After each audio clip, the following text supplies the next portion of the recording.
Dun, dun, dun, dun, dun, dun, dun. What is up, y'all? Philly Fly Show checking in here, kicking in at Right Way Production Studios, and we are back for another week of action here. Great pay-per-view last week. Uncle Iob getting knocked out, well, TKO'd, but KO'd, TKO'd, whatever you want to call it. He got finished by Pereira, and it was the best feeling ever. Pereira is the definition of if you get knocked down, don't give up. Just get back in there. Dude's been lost 2 title fights, one by getting knocked out, another one by just losing to Uncle Iob the way he did, coming back and winning the way he did. Now, he didn't come back and beat Israel Adesanya, but he beat Izzy the first time, then Izzy got him the second time. Just a perfect ending to the show. UFC 320 was fire for the Philly Fly Show, 9 of 14. I will say Patchy Mix definitely got a win on Saturday, but they robbed him with that. But the judges robbed him severely of that fight.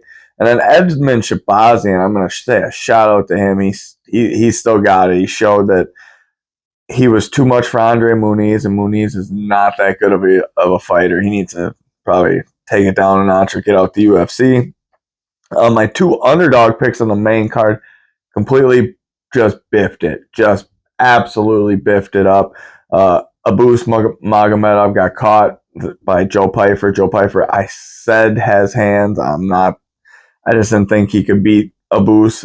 He showed me that he could. And then Yusuf Zalal, that dude's grappling game is insane. To do that to Josh Emmett, it might be time for Josh to hang it up, too. It could be that time. But the rest of the card, though, Yuri Prohaska, Khalil Roundtree fight was amazing. And then Merab did what Merab does. And Merab and Corey, I feel like, would have been a way different fight if Corey respected Merab's hands. Corey did not respect Merab's hands. And in the second round, he got caught, almost finished. And for the rest of the fight, it wasn't the same Corey Sandhagen. So, Corey, in the future, respect certain opponents' hands. I mean, come on. That was just, oof.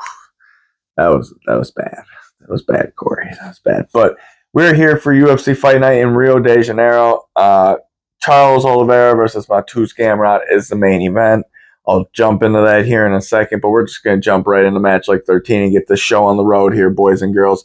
Bantamweight fight between Luan Lacerda versus Simone Oliveira. Now, Simone is a plus 210 underdog, whereas Luan is a negative 260 favorite. Look, man, Simone was supposed to have a good MMA, well-rounded skill set. He has not shown it in the UFC. He's been finished. He's also lost decision win, if I remember correctly. Whereas Lacerda is 1-for-1. Now, Lacerda does have the skill set to be very, very good in the bantamweight division, but he's got to put it all together. I think he puts a good fight on Saturday by getting a W over Simone Oliveira.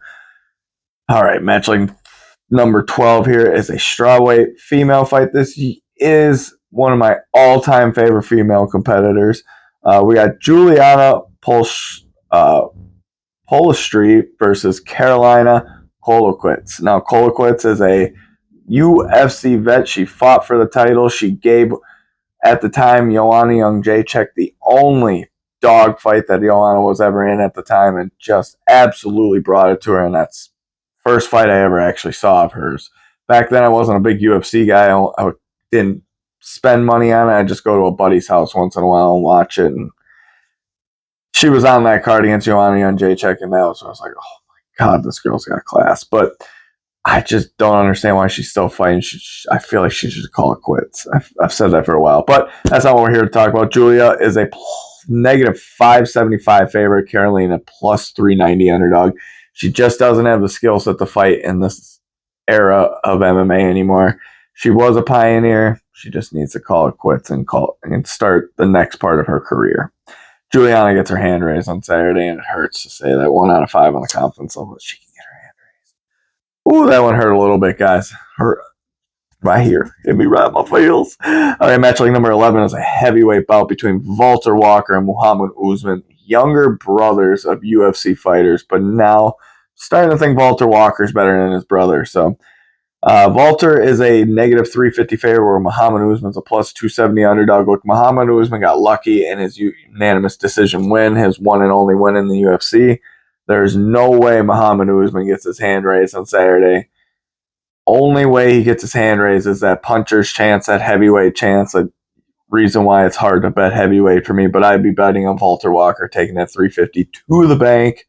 3 out of 5 on the confidence level that Walter can get his hand raised on Saturday. Voice is fading there a little bit. All right, match like number 10 here. We got Lucas Rocha in a flyweight bout versus Stuart Nickel. Negative 105 on Stuart, negative 115 on Rocha. Pretty much a pick 'em. Both guys have lost to the same people. Both guys are not on any winning streaks and don't have wins in the UFC. It was definitely a hard fight for me to pick. I'm going Lucas Rocha just because I think his MMA skill set was on the tidbit better side than Nicole. So that's what you want to do with it. I didn't know too much about each guy, so it was a little bit hard to get full information on these guys. So I'm only getting Rocha 1 out of 5 on the confidence level that he can get his hand raised on Saturday. Jump into match like number 9 here is a bantamweight fight in the female division versus Bia Mesquita and Erna Aliskva. Now, Erna is a plus 425 underdog, whereas Bia is a negative 650 favorite. Look, man, Bia's skill set is the reason she's a negative 650 favorite. She's going to dominate on Saturday. It's not going to be a pretty fight for Erna. The only way Erna wins is to do them dirty things on the dirty boxing angles. That's the only way she can get a W on Saturday, and I don't see that happening. Bia gets her hand raised and gets a big, big win on Saturday. 3 out of 5 on the confidence level. She can get her hand raised. Ooh, hiccups here. Random. All right, match like number 8, we'll jump back into the heavyweight division. Now, I swear Vitor Petrino used to fight at light heavyweight, and I'm thinking he made a move to a heavyweight, or he's been fighting a couple fights at heavyweight, so he doesn't have to make the weight cut. But Vitor Petrino is fighting Thomas Peterson. Thomas Peterson is a plus 250 underdog, whereas Vitor is a negative 320 favorite. Now, Vitor has a bad gas tank, man. That thing needs work. And when I mean work, I mean like that work that you're like, how did you magically perform that? Probably needs to get a nutritionist, to be honest with you, but he's not up there in the rankings trying to make enough money to do one of those nutritional things. So Vitor Petrino, I still think he can get his hand raised, but it's going to be a tough fight. And then with the heavyweights, I don't particularly bet on them or put them on parlays. So don't parlay this on anything. But Vitor Petrino gets his hand raised on Saturday. I just don't see Thomas being able to go through the power and take the punches that Vitor's going to put out unless he dishes it out first and hurts Vitor. All right, feature prelim bout of the evening is a flyweight fight between Jaleel Filo and Clayton Carpenter. Filo's a plus 100 underdog, and Clayton Carpenter negative 120 favorite. Clayton Carpenter's got a win and a loss under his record. He's also got some wins over certain fighters on this card that I noticed. Or another fight, it was either Luka Roches or Nickel. And I think he submitted one of them. So, dude's got some fights under his belt. I like his skill set. I'm going to take him with that negative 120. I like the odds, so I wouldn't mind throwing that in a parlay with a couple other ones that you're pretty confident in. But I think he can get his hand raised against Filo on Saturday, even though we're in Rio and we're got Brazilians versus either other Americans or other nationalities. I don't always go with the complete home dogs every single time, but sometimes that does factor into my thing. Filo definitely not going to be on that side. But next fight here, when we jump into the main card, since we're going to jump right into it, featherweight fight between Lucas Almeida and Michael Aswell. Now, Aswell's a negative 160 favorite, whereas Lucas Almeida is a plus 135 underdog. I think Lucas has just had some stiff first couple fights. Same thing with Michael Aswell. He's not gotten the big win under his belt. Same thing with Lucas Almeida yet. But I think on Saturday, Lucas is going to show that he's got enough skill set to be in the UFC. That plus 135 is looking juicy, and I'd be taking it all day. 3 out of 5 on the confidence level that he can get his hand raised. Now, match like number 5 here is a crazy bout for me. Ricardo Hamas versus Khan Ofli. Ofli is a plus 155 underdog, whereas Ricardo Hamas is a negative 185 favorite. Dude, man, Ricardo, he can get a win, and then he'll just take a loss against a guy he definitely should beat.